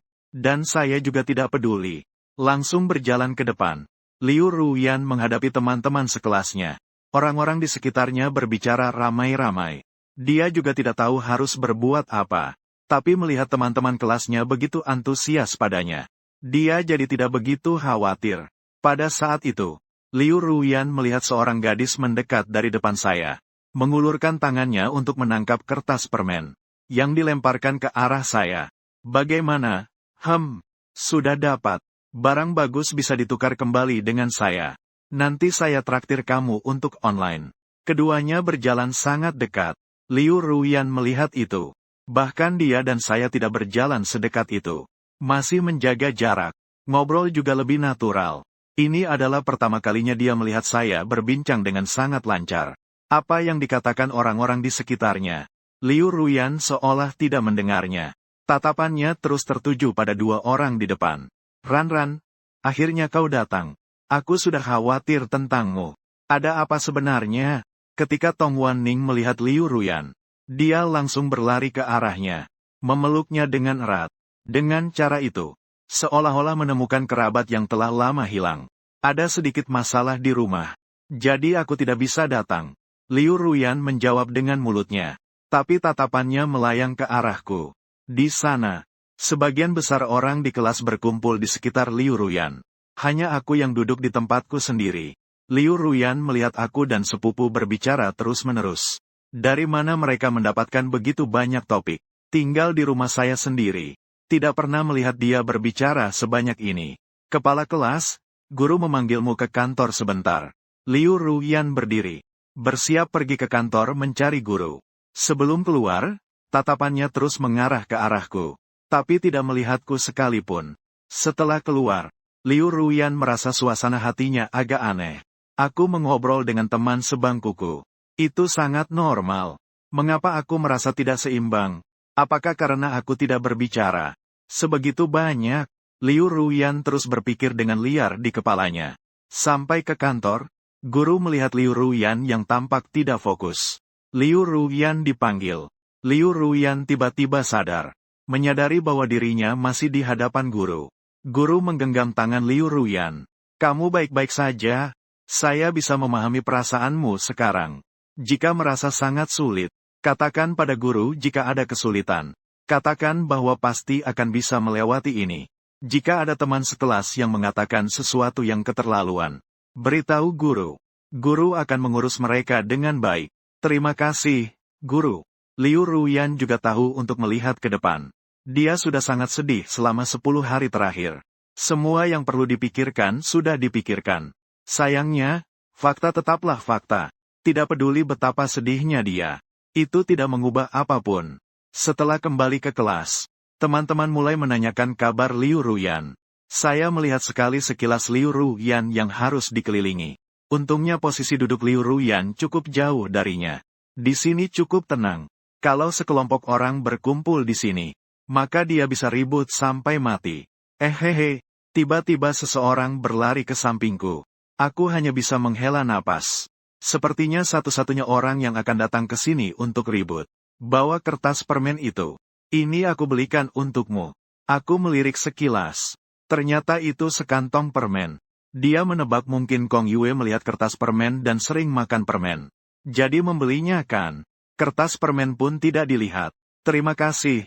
Aku tidak mau, aku sudah beli sendiri. Mending kamu terima saja. Kalau tidak mau, kamu bisa buang saja. Kong Yue menaruh tas itu di atas meja kertas permen. Lalu berbalik dan pergi. Kertas gula masing-masing juga menghela nafas. Melihat sekantung gula di depan mata. Tatapan penuh keputusasaan. Ini harus disuntik insulin agar bisa menghabiskan kan. Selamat sebelumnya kamu dapat diabetes.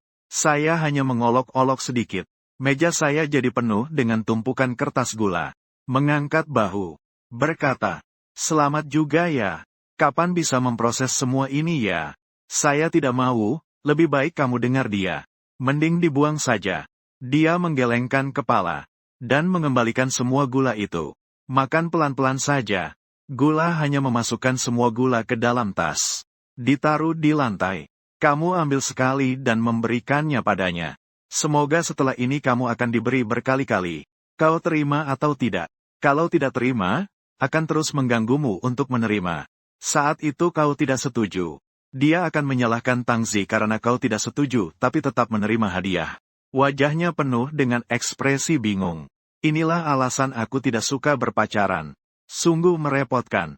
Kemudian dia mengambil kantong gula dan memberikannya padaku. Tolong kembalikan ini kepadanya. Setelah urusan selesai, aku akan memberikan hadiah besar. Itu bukan urusanku. Kembalikan sendiri. Aku akan membawakanmu tunggangan langka yang kuperoleh dari bos.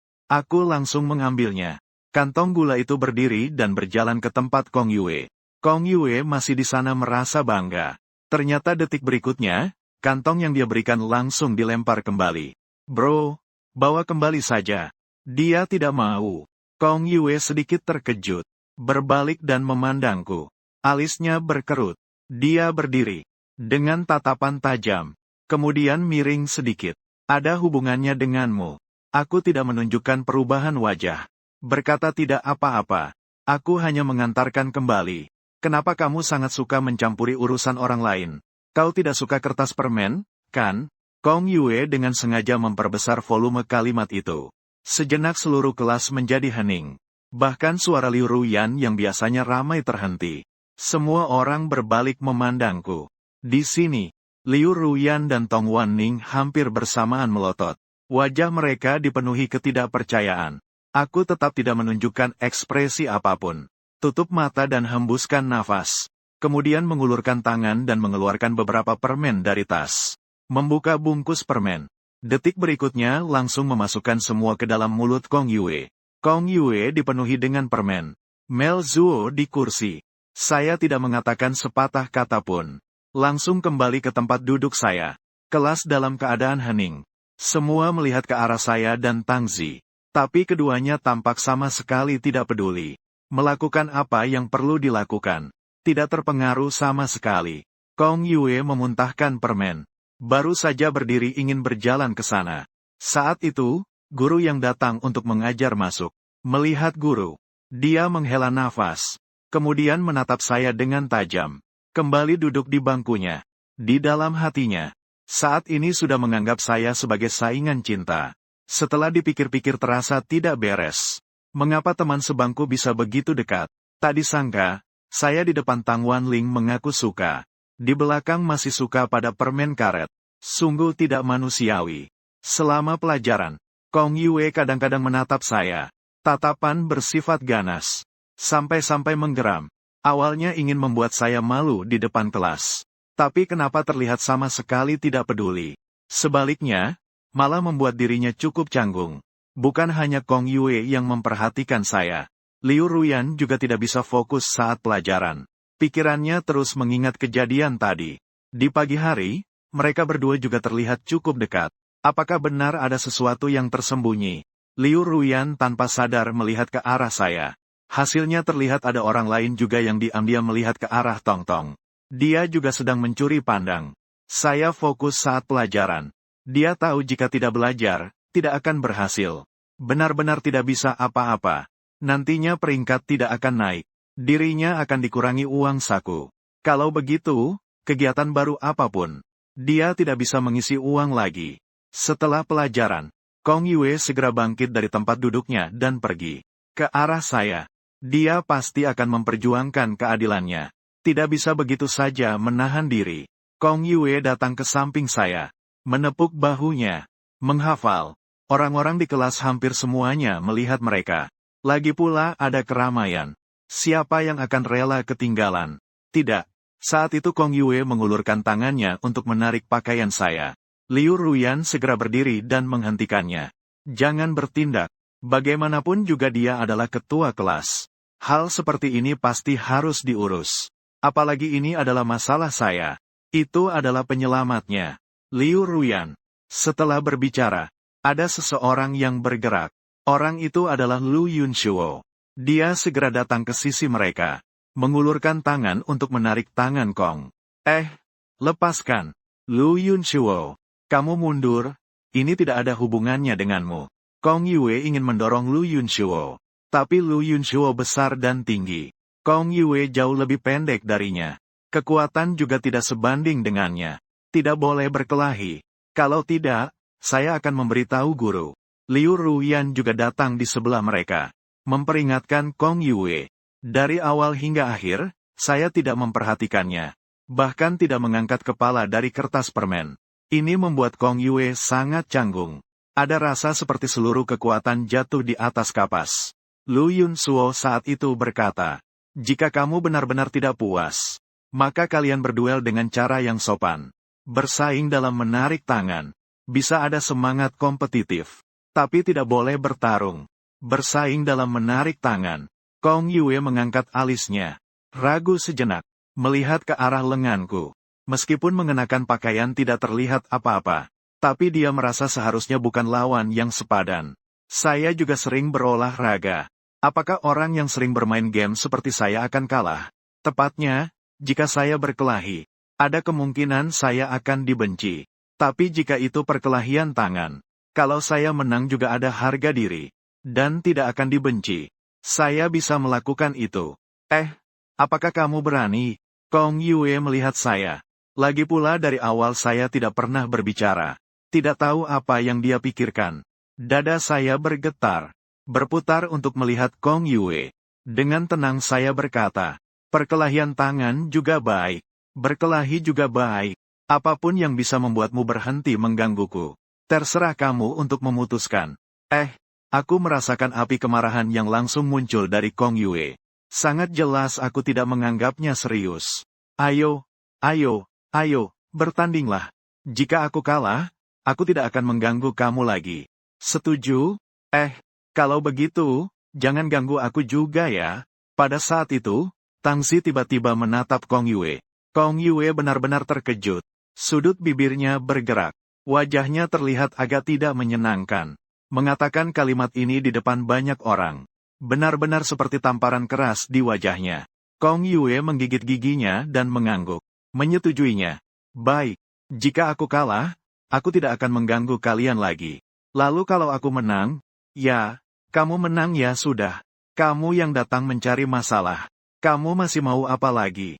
Kamu kenapa berpikir begitu cantik? Aku mendengus dingin. Melirik dia sekejap. Kata-kata ini membuat orang-orang yang melihat langsung tertawa. Membuat wajah Kong Yue langsung berubah hijau. Kong Yue duduk di depan saya. Mengulurkan tangan. Bersiap untuk bertanding denganku. Orang-orang di kelas berkumpul untuk melihat. Bahkan beberapa sudah mulai bertaruh siapa yang bisa menang. Liu Ruyun juga melihatnya dari samping. Merasa aku seharusnya tidak kalah. Bagaimanapun juga, aku sangat kuat. Aku memandang Kong Yue. Kamu bisa pakai dua tangan. Brow Kong Yue berkerut rapat. Sebelumnya dia tidak terlalu mengenalku. Tapi hari ini dia akhirnya melihat.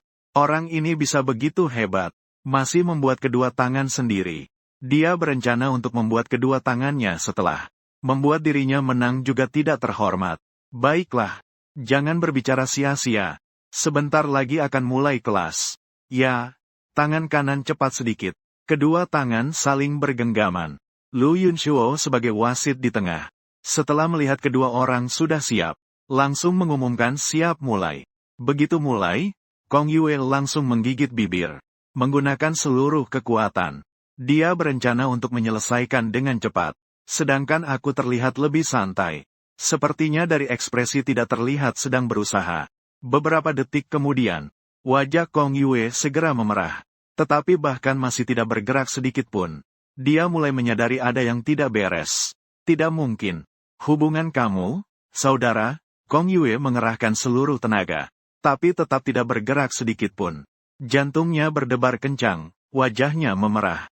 Hampir sampai mengeluarkan darah. Dia merasakan saya mulai berusaha. Dia bahkan tidak memiliki tenaga untuk melawan. Lengan saya perlahan bergerak ke bawah. Sebenarnya saya bisa langsung menekannya. Tapi dia khawatir jika terlalu cepat akan mematahkan lengan Kong Yue. Jadi tidak terlalu menekan. Kong Yue melotot. Melihat dirinya hampir kalah. Di depan banyak orang. Dia adalah yang memulai masalah. Hampir kehilangan muka. Detik berikutnya, ia secara refleks mengeluarkan tangan yang lain. Dua tangan bersama-sama mendorong. Orang-orang di sekeliling memperlihatkan tatapan menghina. Perbuatan ini bukankah curang? Seperti tidak bisa bermain. Tetapi saya sama sekali tidak peduli.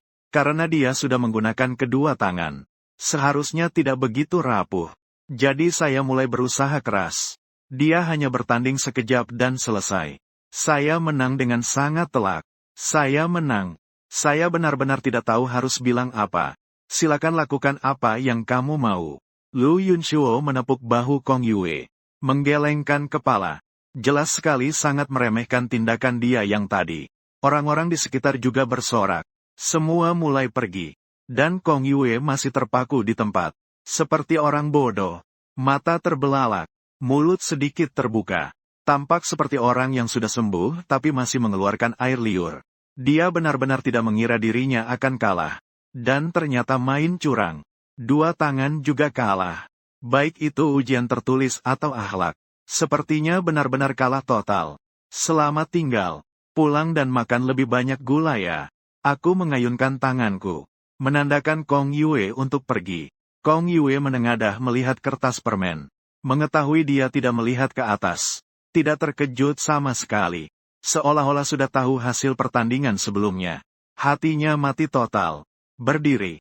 Berjalan pulang dengan bingung. Aku menggerakkan pergelangan tanganku.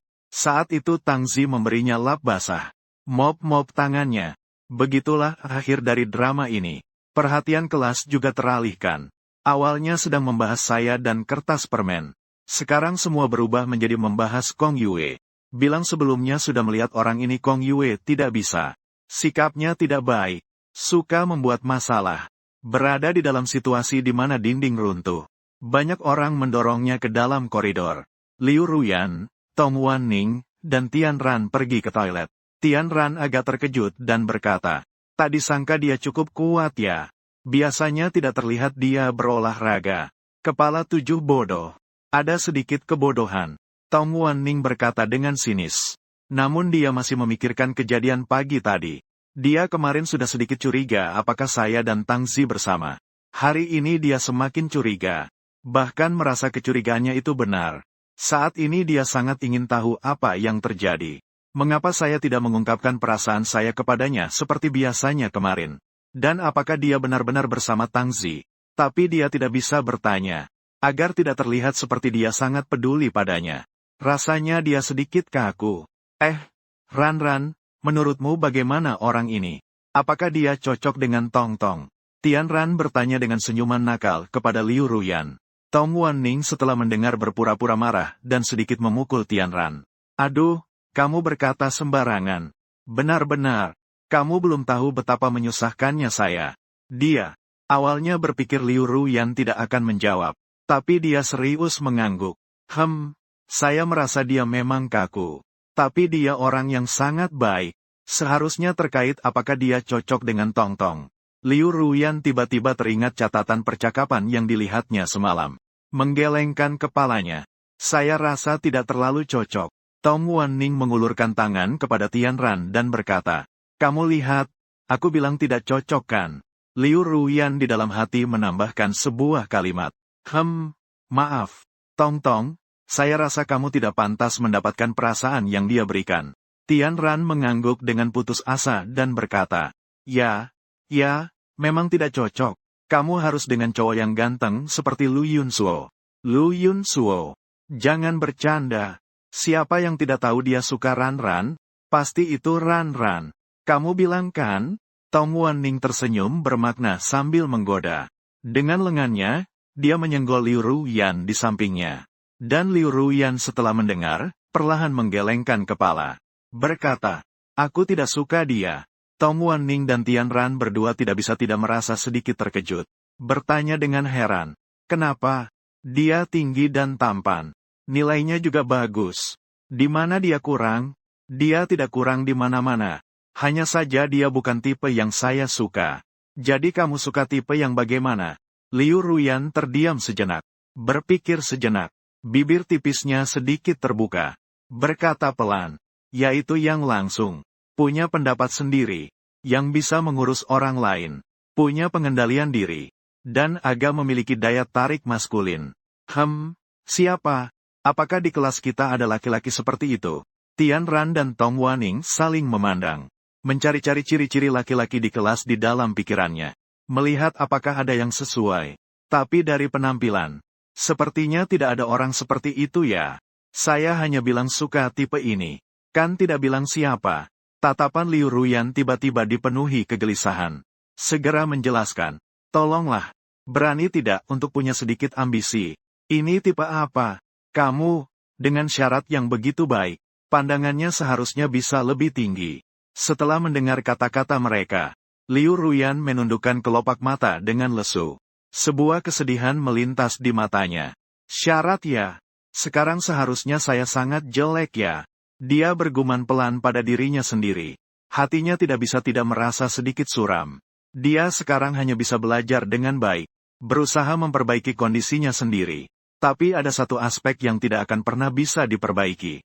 Nanti siapa yang mau menikahi dirinya? Seorang gadis tanpa keluarga. Tidak ada yang mengasihi. Meskipun menikah, tanpa dukungan dari keluarga, pasti akan dibully, kan?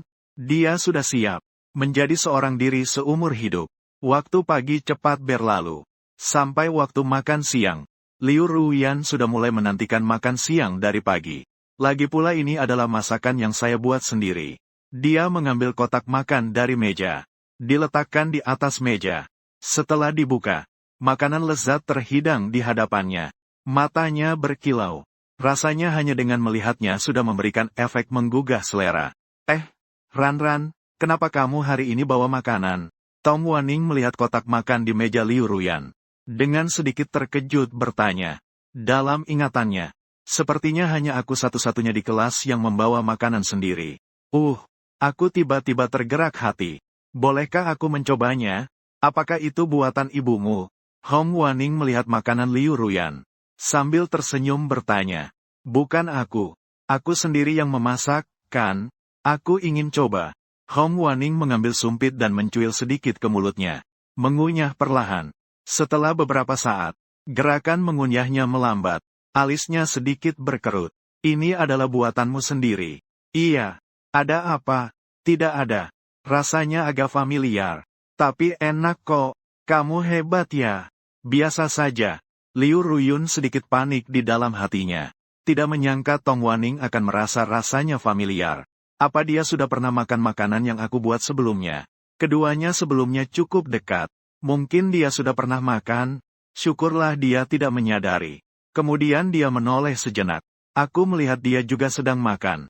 Tidak bisa menahan untuk mengernyitkan dahi.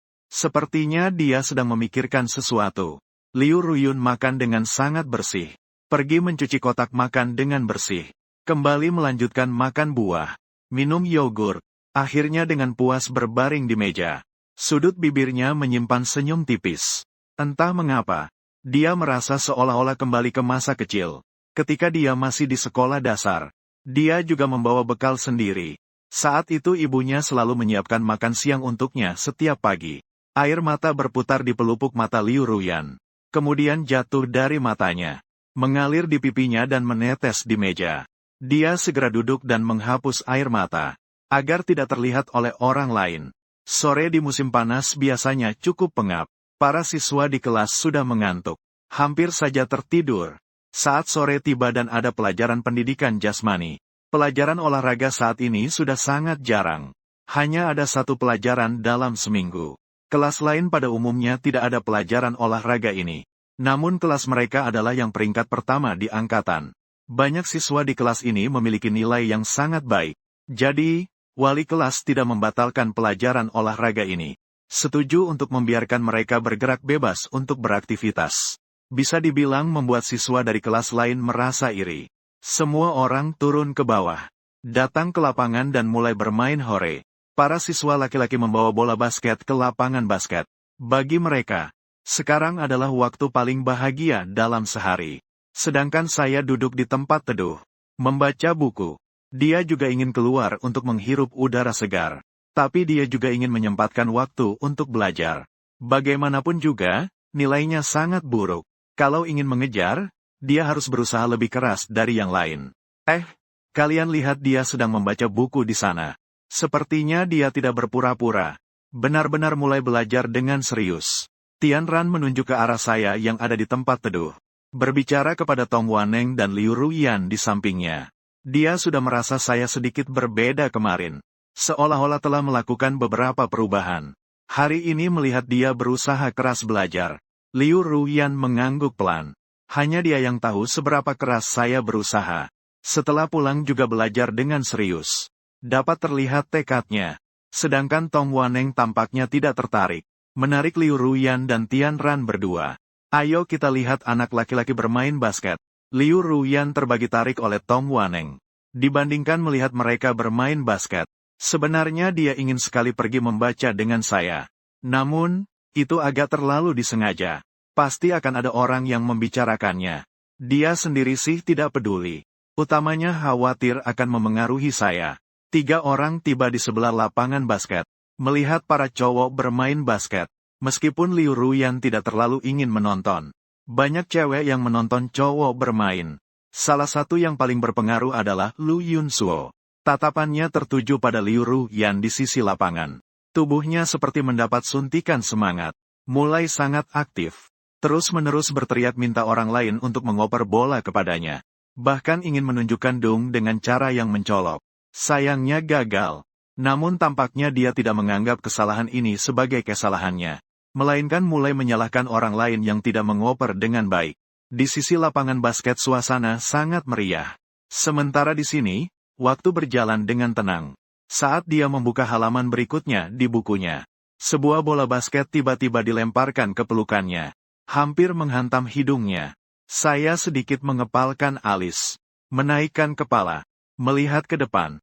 Orang di depan adalah Tang Zi. Dia mengenakan kaos longgar. Bagian bawahnya adalah celana pendek olahraga. Sepasang kaki putih yang panjang terekspos. Saya melemparkan bola basket kepadanya. Bertanya mau ngapain? Nanti lihat apakah kemampuanmu sudah meningkat. Tang Zi memantulkan bola 2 kali. Sudut matanya melengkung sedikit. Sepertinya tersenyum. Saya menunjuk mainan dengan sembarangan kepada para cowok itu. Mereka tidak ada yang menarik. Menantangmu baru menarik. Kamu tidak berani. Saya tiba-tiba menutup buku. Menaruhnya di samping dan berdiri. Jangan sampai seperti waktu kecil. Saat kala pulang sambil menangis. Tapi kamu harus menang dulu. Saya bilang lagi. Saya melepas jaket seragam. Memakai lengan pendek. Otot dada yang kekar dan lengan yang besar sangat terlihat. Dia dan sepupu pria pergi ke lapangan basket lainnya. Di sana ada cowok yang sedang bermain basket. Tiba-tiba melirik. Mata melotot dan menepuk orang di sampingnya sambil berkata pelan. Kamu lihat siapa di sana? Kakinya sangat putih. Kaki mana? Mana? Beberapa cowok di lapangan tampak seperti gila. Mencari-cari dengan panik. Ketika mereka melihat kertas permen tidak jauh dari situ. Mata juga melotot. Oh, itu kertas permen. Wah, meskipun saya suka rambut panjang. Tapi sekarang melihat rambut pendek juga baik. Rambut pendek lebih baik. Kardus permen, saudara yang sangat istimewa. Saya mengerti. Pukulan Lu Yunshuo tidak ada yang merebut. Menggelinding ke samping. Membuat dia terkejut. Dia melihat ke arah tatapan orang lain. Mata hampir jatuh. 3 gadis yang sedang menonton agak aneh. Mengapa para cowok itu berhenti? Melihat ke arah yang sama. Namun ketika pandangan mereka mengikuti. Kejutan tidak kalah dibandingkan para cowok. Liu Ruyan. Melihat di samping Tang Zi adalah saya. Hati bergetar. Merasa seperti tidak terduga. Namun dalam akal sehat. Sementara Tong Wanxing sudah mengernyitkan dahi. Dia tidak tahu mengapa hatinya sangat tidak nyaman. Sangat tidak nyaman. Ada perasaan seolah sesuatu telah dirampas. Dia menggigit bibirnya. Itu mata yang dalam menyimpan kedinginan. Mari kita lihat situasinya. Apakah ada lebih banyak orang di samping? Bukan hanya sedikit lebih banyak. Semua anak laki-laki yang bermain basket di sana sudah tidak bermain lagi. Ayo datang. Lihat kaki dan bola di sini. Bentuk tubuhnya begitu bagus. Perhatian Tiaran dan ketiga temannya semua tertuju pada saya. Melihat dia saat ini mengenakan baju setengah lengan membungkus tubuhnya. Tidak bisa tidak merasa sedikit terkejut. Tidak, aku tidak jelas. Tong Wanning juga terpana. Kenapa dia tidak pernah tahu aku memiliki tubuh yang begitu bagus sebelumnya? Apakah ini pernah terjadi? Sewaktu mengenakan seragam sekolah, tubuh seperti ini tersembunyi di bawahnya. Liu Ruyan tahu aku memiliki tubuh yang begitu bagus. Lagi pula piyama yang aku pakai setiap malam sangat menonjolkan tubuh. Apakah masih bermain? Aku merasa sedikit tidak nyaman saat diperhatikan begitu banyak orang. Melihat ke arah Tang Zi dan bertanya, kapan kamu mulai peduli dengan pandangan orang lain? Itu benar, ayo. Aku mengangguk sedikit, kemudian berjalan ke depan Tang Zi. Mengoper bola kepada Tang Zi. Bersiap untuk bertahan. Tang Zi mulai menyerang. Menggiring bola sambil mencari kesempatan untuk menerobos di depanku. Dia sangat gesit. Gerakannya cepat. Detik berikutnya, telapak kaki kiri cepat mendorong tanah. Tubuh sedikit berputar ke kanan. Kemudian melakukan tembakan loncat. Bola basket jatuh tepat ke dalam ring. Bola ini benar-benar bagus. Bukan, kakinya benar-benar tepat. Siswa-siswa di pinggir lapangan mulai terkesima. Mulai memberi aplaus kepada Tang Zi. Tang Zi menatapku dan tersenyum sedikit. Berkata pelan. Bagaimana dibandingkan dengan sebelumnya? Ada kemajuan, tapi tidak banyak. Saya menggerakkan sedikit otot dan pergelangan tangan. Bersiap untuk memasuki putaran berikutnya. Pertarungan 1 lawan 1 sangat menarik. Baik dalam pertahanan maupun penyerangan sangat luar biasa. Orang-orang di sekitar melihat dengan bingung. Dan saya sama sekali tidak menggunakan keuntungan fisiknya untuk menembus. Sepenuhnya mengandalkan gerakan tubuh. Jika tidak, Tang Zi seharusnya tidak memiliki kesempatan. Saya tidak pernah bermain basket dengan mereka. Mereka juga tidak tahu saya bisa bermain basket. Dan kertas gula bahkan lebih mengejutkan mereka. Tidak mengerti mengapa gadis ini bermain basket dengan sangat baik. Kong Yue melihat di samping dan merasa kehausan. Merasa tenggorokan kering. Tidak menyangka Tang Zi memiliki sisi seperti ini. Jika keterampilan ini digunakan saat bermain sendiri, perkirakan bisa membunuh diri sendiri. Lu Yunsuo menggigit bibirnya di belakang kerumunan. Ketika panik tidak bisa menahan untuk menginjak-injak kaki. Dia awalnya ingin tampil baik di depan Liu Ruyan. Tetapi sekarang kenapa jadi saya yang tampil? Setiap kali saya mendapat poin, Liu Ruyan selalu bertepuk tangan. Menonton dengan sangat fokus. Totali berbeda kondisi dari saat melihat mereka bermain. Dan dia baru saja tahu saya bermain sebaik ini. Tubuhnya juga sangat bagus. Sekarang skor antara kita sangat ketat. Tapi sekarang dia ingin mengubah keadaan ini. Setidaknya harus sedikit menjauh dari perbedaan poin. Tanpa keuntungan fisik, dia memang tidak memiliki keunggulan yang bisa diandalkan. Defensif Tang Zi sangat luar biasa. Kalau begitu, di detik berikutnya saya menggiring bola ke arah papan. Saat Tang Zi berbalik, saya bergerak, dengan cepat melesat ke depan. Dalam keadaan kertas gula belum bereaksi, melompat tinggi, menangkap bola. Sekali lagi dengan dung yang sekejap, suara ledakan terdengar. Di papan, cepat-cepat dipenuhi retakan seperti jaring laba-laba. Dengan seketika hancur, pecahan kaca berserakan di tanah. Saya mendarat dengan stabil. Dengan wajah bingung, orang-orang di sekitar mengeluarkan teriakan yang besar. Semua orang terkejut. Mata mereka melotot. Bibir mereka tidak bisa menutup. Para gadis juga sangat terkejut. Ini adalah pertama kalinya mereka melihat seseorang memecahkan benda ini. Mata Lu Yunsuo dan Kong Yue hampir merah. Melihat saya saat ini, betapa ingin dirinya berada di tempat saya. Jika itu adalah rebound yang mereka pecahkan, maka hal yang begitu serius harus diberitahukan ke seluruh sekolah. Lu Yunsuo teringat bahwa dia baru saja gagal dalam dung. Saat ini ingin mencari lubang tanah untuk masuk. Tang Zi berjalan mendekat, menepuk potongan kaca di tubuh saya. Kata, baiklah, kamu menang. Bisa memaksa kamu sampai segini sudah cukup. Z dengan putus asa menutupi kepala. Awalnya berpikir tidak akan terganggu oleh hal-hal dari luar. Tapi ternyata hari ini dia bahkan menjadi tontonan. Serius. Terlalu keren. Ada apa? Saya pergi. Tadi saat dia melompat. Sepertinya saya melihat otot perutnya.